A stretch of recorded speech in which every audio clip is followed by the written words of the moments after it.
Welcome to 1189, an online Bible commentary.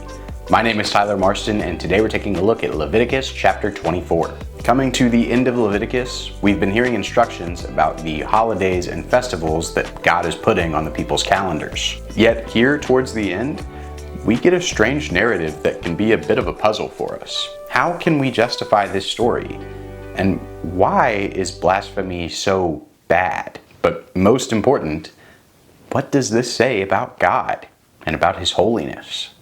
Then the Lord spoke to Moses, saying, "Command the sons of Israel that they bring to you clear oil from beaten olives for the light, to make a lamp burn continually. Outside the veil of testimony in the tent of meeting, Aaron shall keep it in order from evening to morning before the Lord continually. It shall be a perpetual statute throughout your generations. He shall keep the lamps in order on the pure gold lampstand before the Lord continually."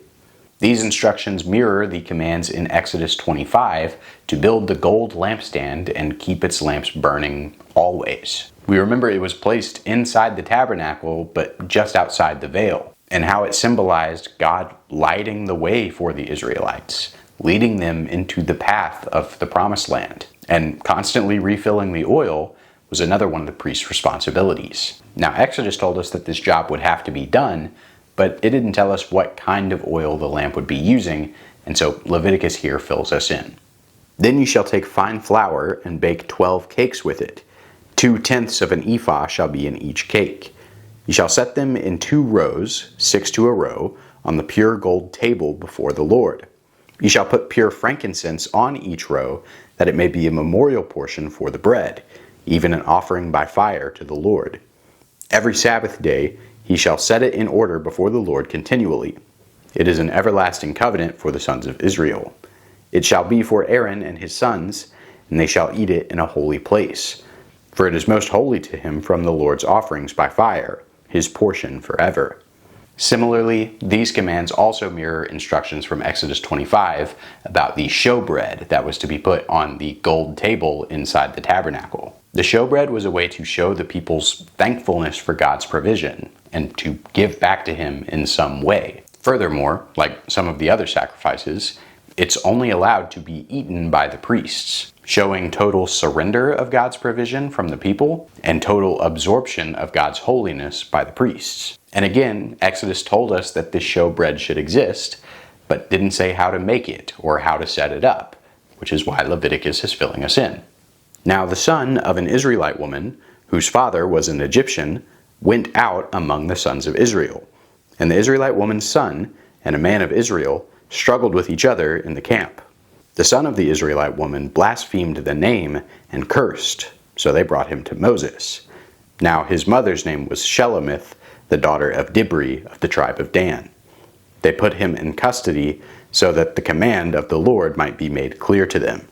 So we suddenly get another big shift when now all of a sudden we're reading this narrative about an unnamed man who has an Israelite mother and an Egyptian father. Exodus 12 told us that after the Passover, a mixed multitude went up from Egypt, meaning that it wasn't only biological Israelites. This unnamed man is one of the Egyptians that came with Moses, but he doesn't seem to jive with all this Yahweh stuff. When in the middle of a fight with a different Israelite, this half-Egyptian man curses the name with a capital N. Now, in this time and place, blessings and curses were seen as a big deal, and cursing the name of God, of the Lord, that was a supremely, hugely big deal. This man has blasphemed against Yahweh, the I am who I am, the God whose presence of smoke and cloud and fire has filled the tabernacle. He's cursed the God who set these people free. He's cursing the creator of everything, who wants nothing more than to be reconciled with his creation. So yeah, this is bad. And in the chiastic structure of Leviticus, this narrative mirrors the one found in Leviticus 10 with Nadab and Abihu's irreverence. It shows that whether you're a priest or a layperson, God deserves honor.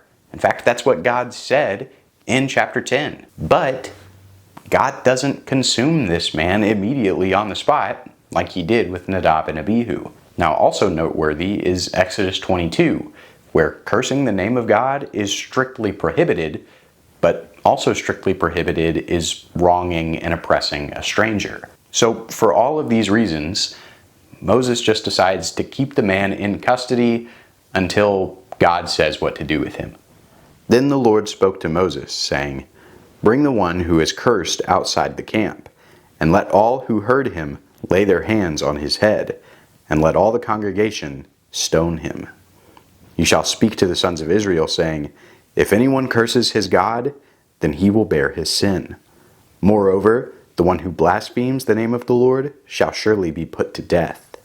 All the congregation shall certainly stone him, the alien as well as the native, when he blasphemes the name, shall be put to death." And God's sentence is in. The man is to be stoned to death by the community. First, they'll all lay their hands on his head, showing a visual testimony that they all were witnesses to his blaspheming of God's name. And this punishment of stoning specifically requires an active role from the community. And that's because this man hasn't just sinned against God by blaspheming his name, he's sinned against everyone, all of his brothers and sisters. And God says that anyone who curses his name shall be put to death, whether they're an Israelite or a foreigner.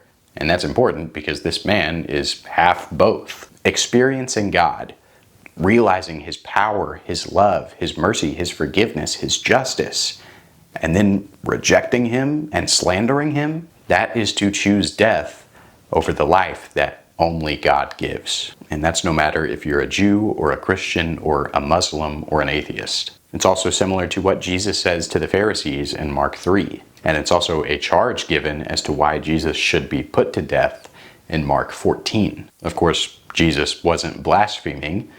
He was telling the truth, because he actually was the Son of God. If a man takes the life of any human being, he shall surely be put to death. The one who takes the life of an animal shall make it good, life for life. If a man injures his neighbor, just as he is done, so it shall be done to him. Fracture for fracture, eye for eye, tooth for tooth. Just as he has injured a man, so it shall be inflicted on him. Thus the one who kills an animal shall make it good, but the one who kills a man shall be put to death. There shall be one standard for you. It shall be for the stranger as well as the native. For I am the Lord your God. Then Moses spoke to the sons of Israel, and they brought the one who had cursed outside the camp, and stoned him with stones. Thus the sons of Israel did, just as the Lord had commanded Moses. The people are obedient in carrying out God's punishment, showing how all people have a responsibility to stop sin in their community. And that's still true today, although it can be accomplished without stooping to stoning people, in light of what Jesus said on the matter. And God uses this opportunity to remind his people about his commands that were found in Exodus 21, commands on limiting revenge in favor of restitution. That's what an eye for an eye means. And contrary to popular belief, it wasn't actually taken literally all that often. Most times this was accomplished through monetary valuations, something we'll sort of see with the last chapter of Leviticus. And so part of what this story shows us is that all of the sacrifices and the Day of Atonement and the blood for cleansing, it was all good, and it pointed to God's forgiveness of the people for things like theft and broken vows. But murder, blasphemy, God required real punishments and consequences for those sins, whether it was being cast out from the community or death. And God insists that that standard is to be obeyed both by the Israelites and by the foreigners in their midst. It's so that the foreigners won't be able to lead the Israelites astray, and the Israelites won't be able to oppress the foreigners. And even still, we realize that Jesus calls us to an even higher standard of righteousness, specifically in the Sermon on the Mount in Matthew 5. Christ followers shouldn't even insist on getting restitution. Instead, they should suffer even more so that the injustice of the world can be properly exposed. And so all in all, this chapter can be puzzling to modern ears, but to simplify, here's what we can learn. God is holy, and we can either reverently obey him and choose life, or slander him and choose death. That choice and that standard is the same for everyone, whether you're an Israelite or an Egyptian. And finally, sin doesn't just affect individuals, It affects communities, meaning that people in a community must be willing to come together to stop sin in their midst. Doing that is a way to pursue God's holiness and to be holy like He is holy. Thanks for watching 1189. I hope that you have a good day, and God bless.